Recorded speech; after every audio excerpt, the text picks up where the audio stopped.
এখনকার বাচ্চাদের কাছে মাংসটা কিন্তু ভীষণ সহজলভ্য, তবে আমার ছোটবেলাটা একদম অন্যরকম কেটেছে।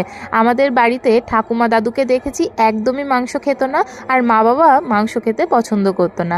তাই আমাদের মাংস খেতে ইচ্ছা করলেও খুব জোরাজুরি করলে তখনই বাবা একমাত্র মাংস আনতো, আর বাড়িতে কোনো আত্মীয় স্বজন আসলে। তাছাড়া বছরে 1-2বারের বেশি মাংস আমাদের বাড়িতে কখনোই হতো না। যাই হোক, আগেকার কথা বলে তো আর এখন লাভ নেই, এখনকার যেটা নিয়ম সেটা নিয়েই চলতে হবে। আমার সোনা বাবা নিজেও এখন মাংস খাওয়া শিখে ভীষণ পছন্দ করে ও চিকেন খেতে। যাই হোক, এবার আজকে আমাদের চিকেনটা হবে কাঠের উনুনে। মার কাছে আবদার করেছিলাম কাঠের উনুনেই আজকে রান্নাটা করো, তাই মা সমস্ত কিছু নিয়ে ওপরে উঠে শিলনোড়ায় বেটে মাংস বসিয়ে দিল।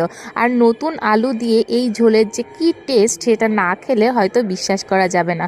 টকবক করে মাংসের ঝোল তো ফুটে উঠলো, দিয়ে দিল গরম মশলা একদম লাস্টে, আর গরম গরম ভাতে আমরা খেয়ে নিলাম মাংস আর ভাত। টাটা।